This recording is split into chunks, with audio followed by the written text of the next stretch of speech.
Hey ladies and gentlemen, welcome to Casper Chess. Today our main objective is very simple. Sack our queen and win.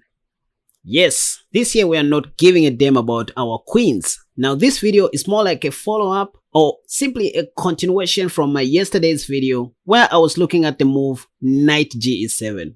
Hey you guys, if I told you didn't watch that video, you are missing, trust me. So in that video I covered one game that was played by International Master Eric Rosen, where the GOAT himself had to sacrifice a full queen to win.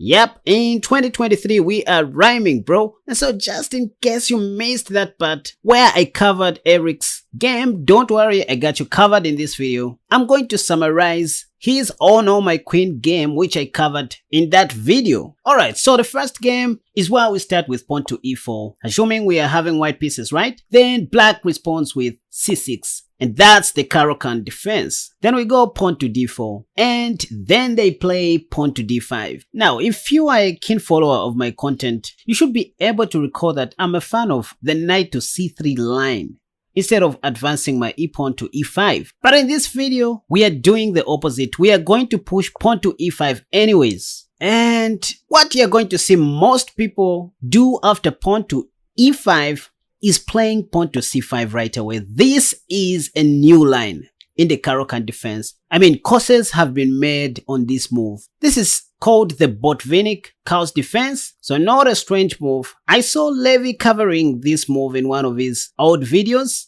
So pawn to c5 is quite a good move in the advanced variation of the Caro-Kann defense. So this is what we want to see. Now from here you simply go pawn to c3. And what you're going to see Caro-Kann players here playing is knight to c6. Hitting on the center right away. Then what do I recommend? Knight f3. Now you can check the Lichess database for yourselves. You will find that bishop g4 is by far the top played move, pinning our king's knight to the queen on d1. And so I don't like what most white players play here. Bishop e2 and then a castle shot. Well, try this. D takes c5.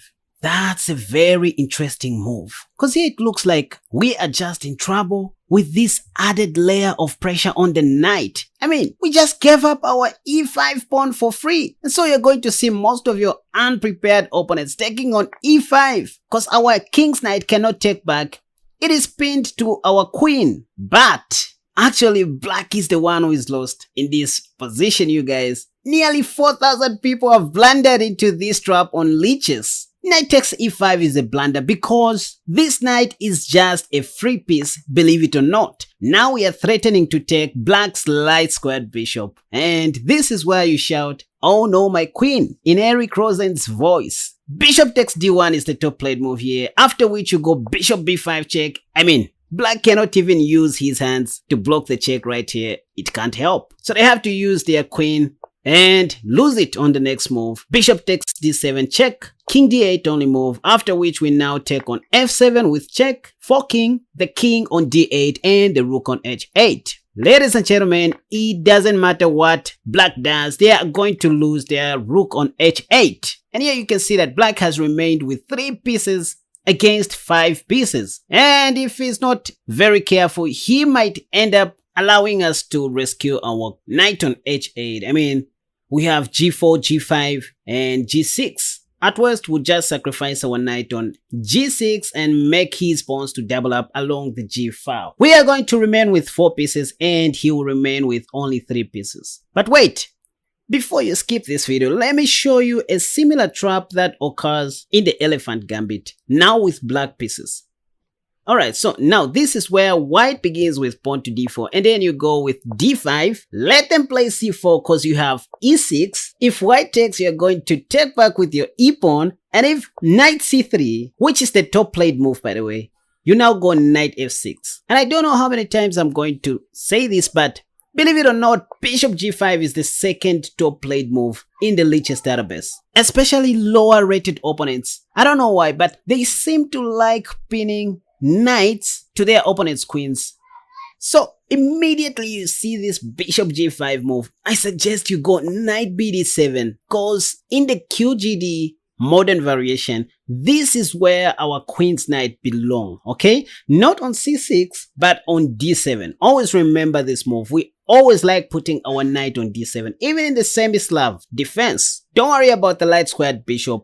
It's going to be developed somewhere along this diagonal. So what you're going to see most of your unprepared opponents playing is c takes d5. And that's when you're supposed to take back. Oh, Casper, it looks like the d pawn is free. Yes, we know that. And this knight is a free piece because we can simply chop it off, completely sacrificing our queen on d8. Because after bishop takes on d8, we have bishop b4 check. And of course, white cannot put his hands to block the check, so they have to put their only precious piece, the queen, blocking the check. And here we don't even have to take right away. We first of all take this free piece, the bishop, and continue developing other moves. If pawn to e4 comes, that's when we take the queen with check and rescue our knight. But if queen takes our bishop, we take back with our knight. This is even worse for white, as we are intending to go knight c2 check, which would end up winning the rook on a1. And believe it or not, you guys, here black is just up a piece, which is nice. So you can see the similarities with the line that I showed you against the Caro-Kann defense. And I'm sure you're going to give this a try in your next games, you guys. Now it is time to see Eric Rosen's game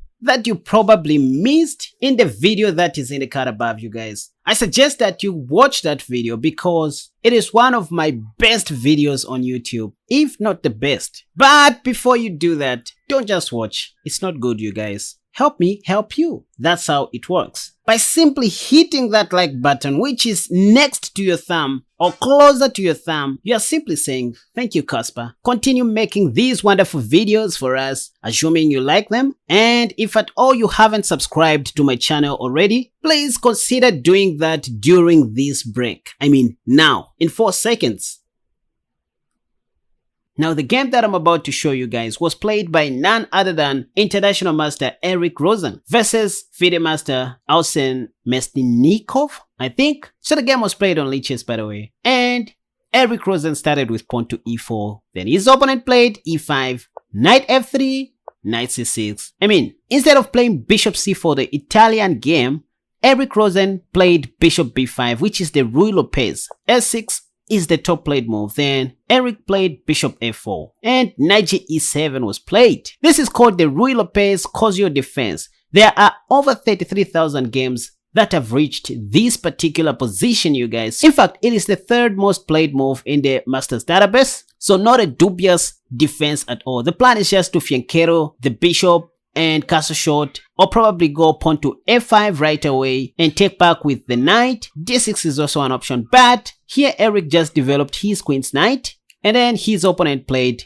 pawn to g6. Now you see this idea, and immediately Eric struck in the center with pawn to d4. He understood that pawn to g6 equals pawn to d4. Pawn to g6 equals pawn to d4. And this is when his opponent took. I mean, what else? And then Eric, being Eric, played the move that I'm advising you guys to play, knight d5. This is a brilliant move. The idea is that if knight takes, you take back with your pawn, attacking black's knight on c6, and later on take this pawn on d4, eyeballing the rook on h8. So his opponent played bishop g7. This is when Eric realized that this knight goes together with bishop g5, pinning the knight on e7 to the queen. And after pawn to b5, that's what Eric's opponent played. Well, instead of playing bishop b3, just rescuing his bishop, Eric realized that he can as well just go for knight takes d4, sacrificing 2 of his minor pieces. The idea was that if his opponent took on d4 with his knight, the queen on d8 was going to fall after bishop takes e7. And so let's say if his opponent played b takes a4 instead, Eric was planning to play knight takes c6, because this knight cannot take our knight once again because of bishop takes queen. But let's say if d takes c6, there was still this move, bishop takes e7, attacking the queen, and after queen d7, the only safe move, Eric was going to play knight f6 check, and after bishop takes, now the rook on h8 was going to be under attack. So black was going to play something like queen takes d1 and rook takes d1. I mean, look at how badly placed Eric's opponent's pawns are. So this is just how crazy this line that I'm showing you guys can be. And this is all that Eric was planning. But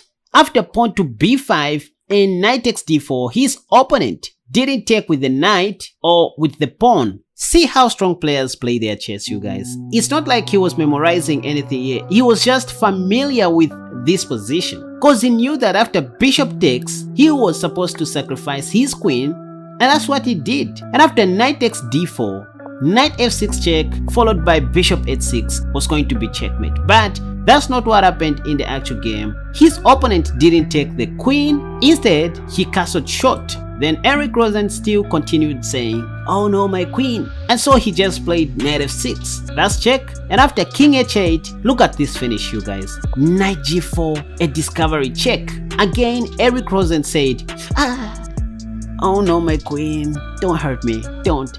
His opponent took on d4 this time, and bishop f6 check was played by Eric. King g8, and that's how he mated his opponent in an evil way. Can somebody tell Eric that he is evil? That's it for today, you guys. I hope you enjoyed this video.